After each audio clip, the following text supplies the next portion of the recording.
Mambo vipi? Karibu tena kwenye channel hii, na kwenye video hii utaenda kujifunza biashara 9 unazoweza ukazifanya maeneo ya hospitalini.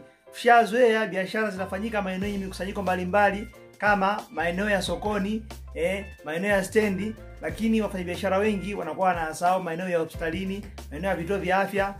Kumbuke, hayo maeneo pia ni maeneo ambayo yana mkusanyiko mkubwa wa watu. Watu wanaingia na kutoka kila itwapo leo. Kwa hiyo kwa wewe ambaye upo mkoa au upo mazingira ambayo kuna fursa ya hospitali kubwa au kituo cha afya kikubwa, basi angalia katika biashara hizi nitakazokutajia biashara 9, uone ni biashara ipi unaweza kaifanya maeneo hayo au maeneo yanayokaribiana na maeneo hayo. Biashara ya kwanza kabisa tutasema ni biashara ya chakula. Kama unavyofahamu, mahali popote penye mkusanyiko chakula kinahitajika, watu wanahitaji kula. Hospitalini wagonjwa wanahitaji uji, hospitalini wagonjwa wanahitaji juisi, hospitalini wagonjwa wanahitaji matunda, wanahitaji chakula laini, wanahitaji everything. Watu wametoka sehemu mbalimbali kuja kuwaona wagonjwa. Wengine wapo pale hawana ndugu zao au watu wanahitaji chakula. Sasa watakipata wapi? Basi kwa wewe ambaye upo karibu na mazingira ya hospitalini, angalani kwa namna gani unaweza ukaifanya hii biashara ya kuuza chakula. Biashara ya pili ambayo unaweza ukaifanya maeneo ya karibu na hospitalini, tunasema fungua duka la dawa. Kama utakuwa na uwezo, fungua pharmacy. Unauza madawa mbalimbali ambayo yanapatikana maduka ya madawa. Lakini sio hivyo tu, hata wewe ambaye unauza dawa za asili, dawa za mimea, dawa za mitishamba, unaweza kufungua duka karibu na hospitalini. Kwa sababu si watu wote ambao wanakuja hospitalini wanaifahamu tiba kama ni solution. Lakini pia si watu wote ambao wanakuja hospitalini matibabu yao yanafanyika kwa 100%. Mwingine akitoka pale anaangalia njia mbadala ya vipi nitaweza kupona.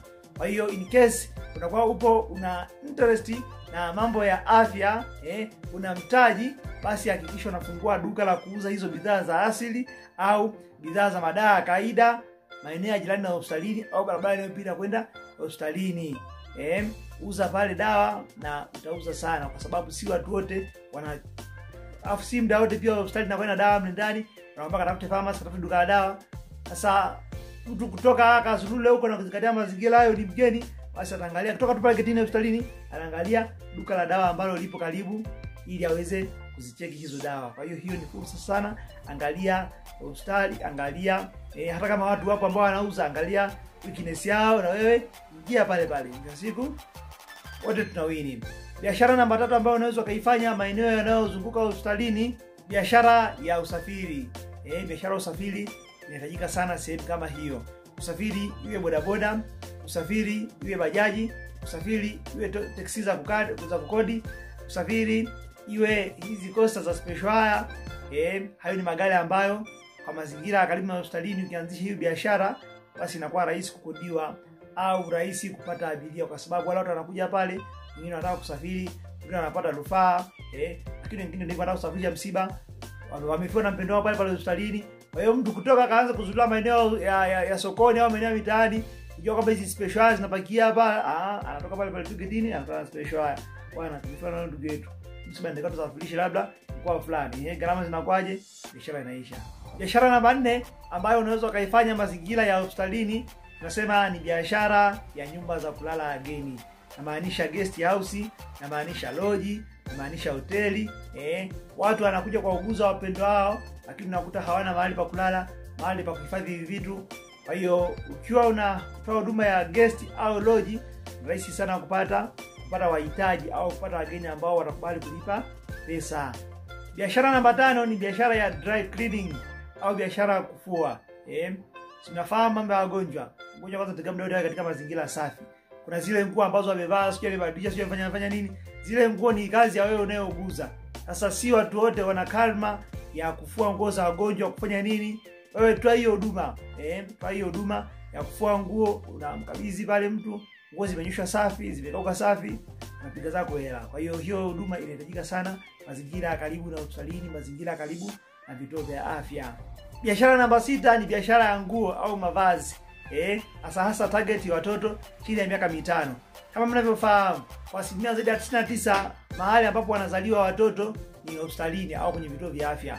Kwa hiyo unapokuwa umetarget kuuza hasa vile vitu vya kujifungulia, nguo za watoto, baby show, mazingira ya hospitalini au vituo vya afya, ni rahisi sana kupata wateja au hitaji. Unauza kanga, unauza videnge, vitu kama hivyo. Lakini pia hata chini ya miaka 5, kwa sababu ndio umri ambao wazazi almost karibia kila mwezi anaenda kliniki anarudi, anaenda kliniki anarudi.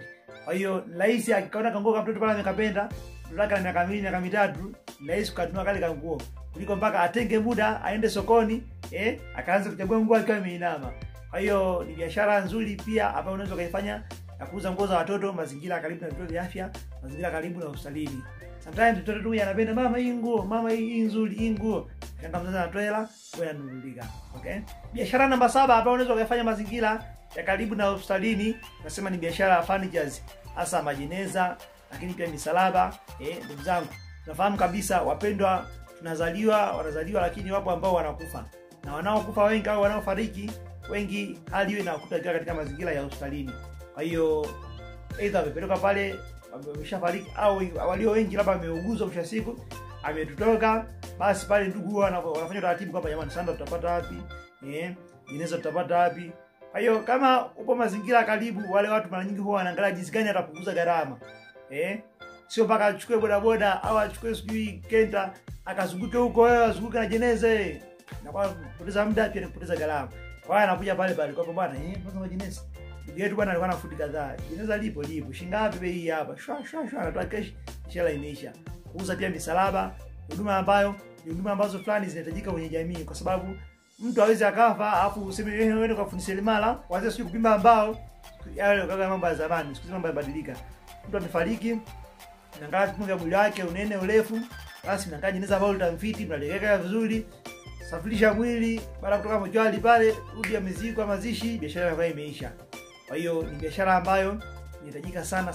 Unaweza kawa na karakana utengenezea majeneza yako pengine nje hayo maeneo, lakini pale utengeneza kaduka lako special fulani hivi na kuondoza majeneza mpaka barabarani hivi, ile lobby ya kwenda hospitalini. Biashara ambayo kwa wale wenye passion na mambo ya furnitures, hata kama unafanya biashara ya furnitures maeneo mengine, basi pia kuongeza hapo kwa kipengele, hata kama utamweka msimamizi mwingine. Sio dhambi, usio kasema unaambia watu afya, hapana. Ni huduma ambayo unaitoa kwenye jamii na unapata pesa, you get paid. Majeneza 300,000, majeneza 600,000, unatengeneza pesa. Biashara namba 8 ambayo unaweza kuifanya mazingira yaliyo karibu na hospitalini, tunasema ni biashara ya vifaa vya michezo au vifaa vya watoto. Vifaa vya watoto viko vingi sana. Kuna baby walkers hizi, kuna midoli mbalimbali ya kuchezea watoto, Kwa hiyo kama mtu una interest na mambo ya biashara, pengine usikimbilie stand au usikimbilie sokoni, ajitege maeneo ya hospitalini, kwa sababu yani maeneo ambayo kwanza wengi wanaenda pale unakuta tayari wana watoto, movement nao kubwa. Lakini sio hivyo tu, kuna movement ya watoto wanaingia kliniki, mtu anatoka kliniki. Kwa hiyo mzazi anatamani kwamba niambie mwanangu hiki akachezee. Kwa hiyo wewe unafanya biashara ya toys mbalimbali, vifaa mbalimbali vya michezo ya watoto, basi angalia ni jinsi gani unaweza ukapata flame au ukafanya biashara jirani na maeneo ya kituo cha afya au hospitalini kutokana na mazingira uliopo. Biashara namba 9 na biashara ya mwisho tunasema ni consultation services.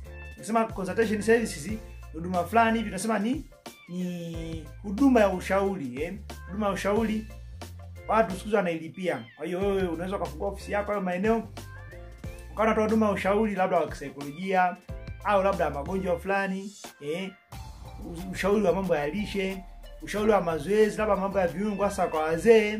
Kwa hiyo wewe ofisi kila siku wahitaji utapata tu, kwa sababu wengi wanaenda hospitalini wana matatizo kama hayo ambayo hata wewe pengine unafanyaje, unatoa. Kikubwa specialize kwenye kitu ambacho unaamini una utaalamu nacho, utamsaidia mtu kila siku, unafungua ofisi na utengeneza hela. Niambie hapo chini kwenye komenti ni biashara gani nyingine ambayo unadhani inaweza kufanyika maeneo ambayo yapo karibu na hospitali, na sijitaja kwenye biashara hizi 9 nilizozitaja. Najua zipo biashara nyingi kutokana na mazingira uliopo. Niambie hapo chini ili na wengine waweze kufaidika. Mimi sina la ziada kwenye video hii. Tukutane wakati mwingine na kwenye video nyingine tena. Asante.